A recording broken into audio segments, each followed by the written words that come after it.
Skara Summerland is the top water park destination in all of Sweden. This park has a robust collection of slides, old and new, but this property also includes an intriguing amusement park, mainly for one ride. There aren't too many big rides here, but there is Tranen, the one-of-a-kind SNS free-fly roller coaster. Does this coaster alone make the park worth visiting?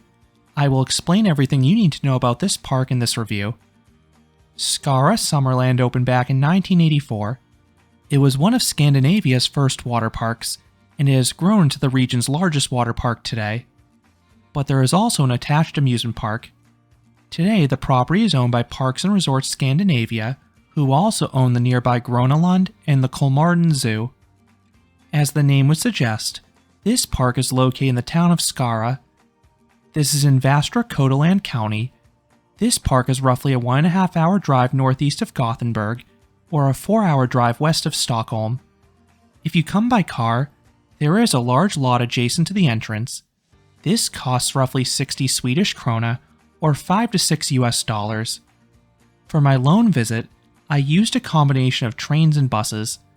This was significantly faster than driving from Stockholm. The closest train station is Skövde Central. You can buy these the day of, but I recommend buying these in advance to guarantee a seat and to pay a lesser rate.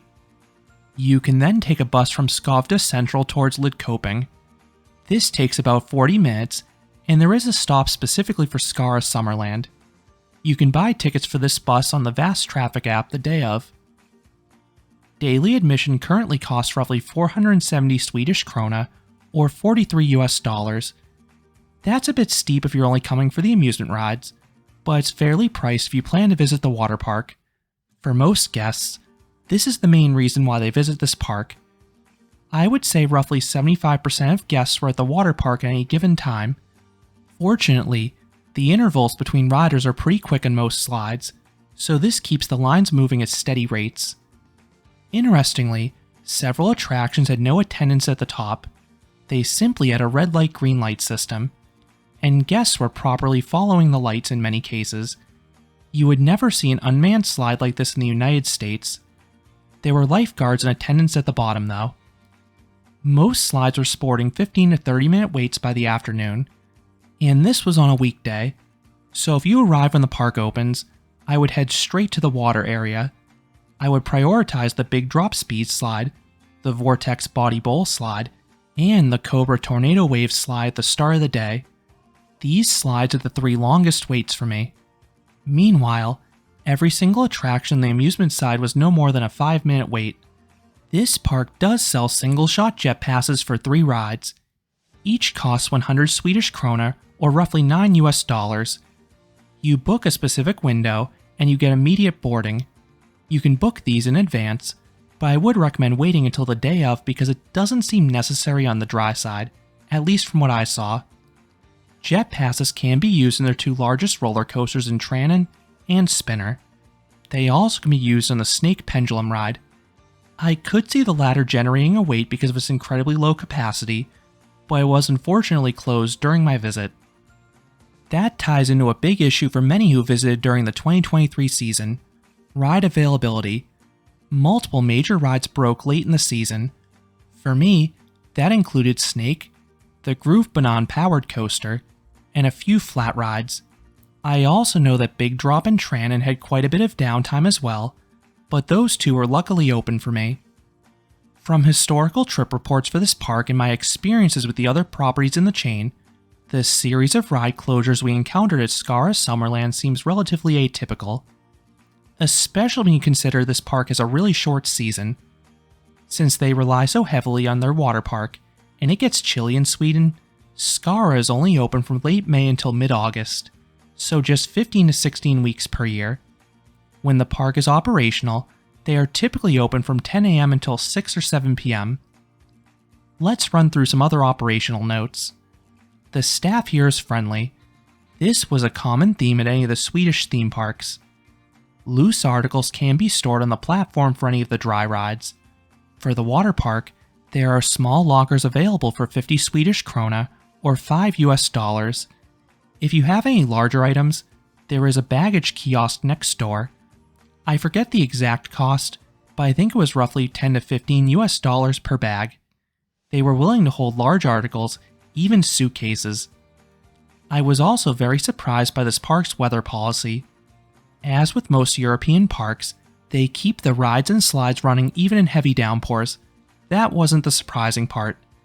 But they didn't shut the rides down for lightning until it was roughly 2 to 3 kilometers from the park. That was a much shorter range than I was used to in the United States.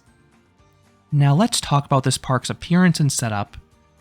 This park does not have much in terms of theming, but it does look nice. The park is clean, and the amusement side has multiple lagoons. Then the attractions look solid too, especially the multicolored water slides. The amusement side covers more area. It is towards the front, and even loops around one of the lakes. The water park is towards the back.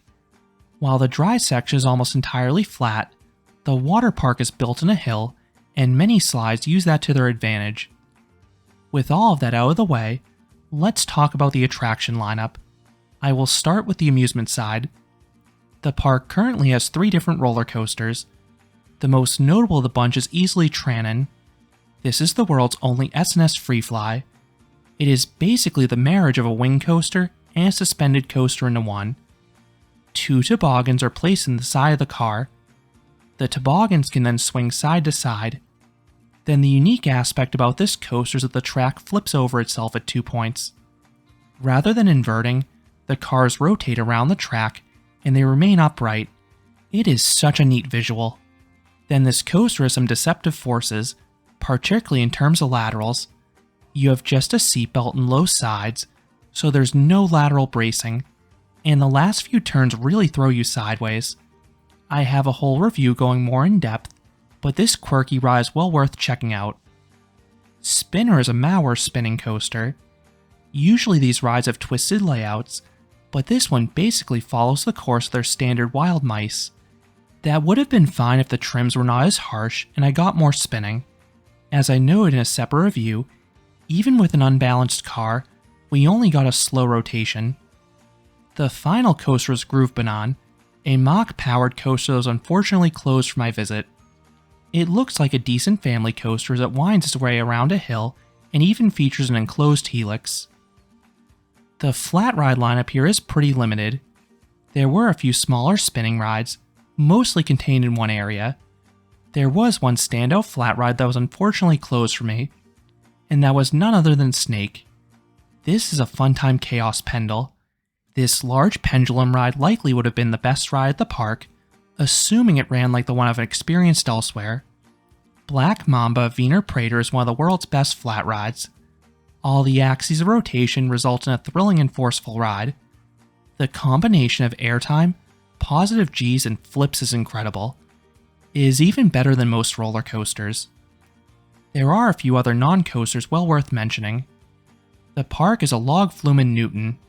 The whale-themed logs look cute, and the drop at the end is solid. The back half only gets a comfortable sprinkle, but the front can get soaked. Towards the start, you pass through a tunnel. The end of the tunnel has a waterfall effect.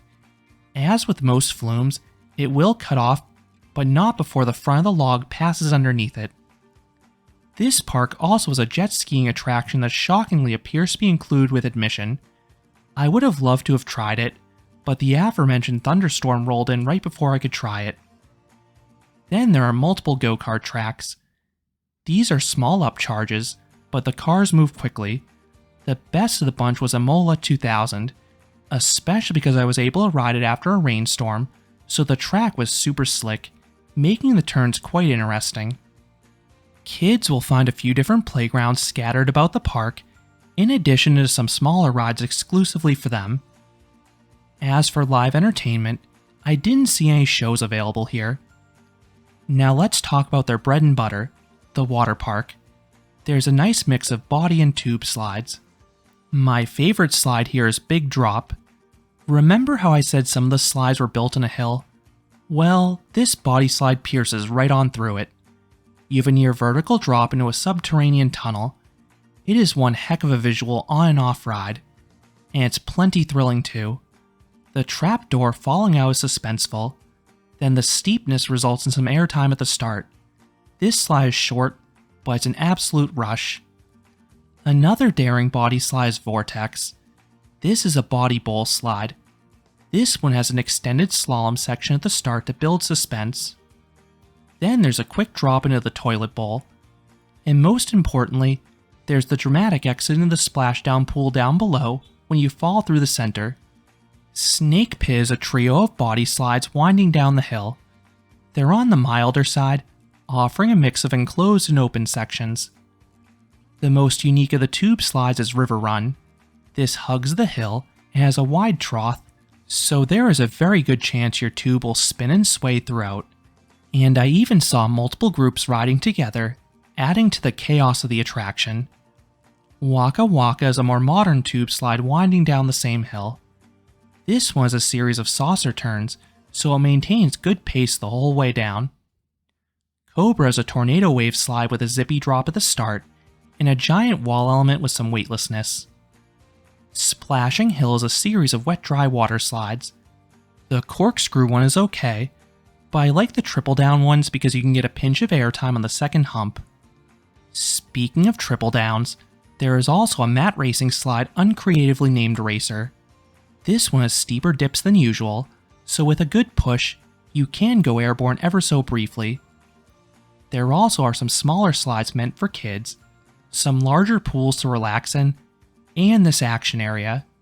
The latter is two of the scariest attractions at the park in my opinion.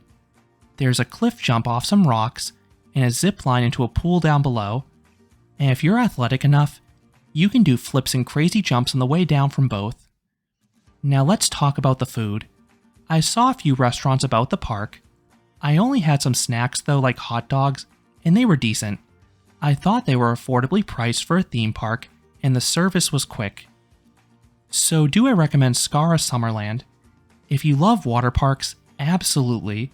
The slide lineup is strong, as there are some large thrilling slides here, and some really unique ones capitalizing on the terrain. The amusement side is not as strong as the country's larger parks, but it does have a coaster you cannot experience anywhere else in Tranås. There are no indications any other park will add a free fly in the near future, so I think this park should be on the radar of any enthusiast in Sweden because you cannot ride anything else like it around the globe. How much time you'll need at this park depends on your interests. You could easily spend a full day here if you take your time at the water park. If you only care about the dry side, you probably only need 2 hours maximum. If you're on a roller coaster road trip through Sweden, I would propose doing what I did. I visited this park on my travel day between Stockholm and Gothenburg. I arrived at Skara Summerland for opening. Once the park opened, I went straight to the water slides before they got busy. Then I did the attractions on the dry side. I was able to do everything comfortably in 4 hours with this approach. I was then able to use public transit to get to Liseberg for an extra evening at that park. Alternatively, you could reverse this approach, ending at Gröna Lund instead. So those are my thoughts on Skara Summerland, the combination amusement and water park in Sweden. What are your thoughts on this park, whether it be the rides or slides? Let me know down in the comments. If you enjoyed this review, I would appreciate it if you gave this video a like, and you considered subscribing, because there'll be a lot more roller coaster and amusement park videos here at Canopy Coaster. Thanks for watching.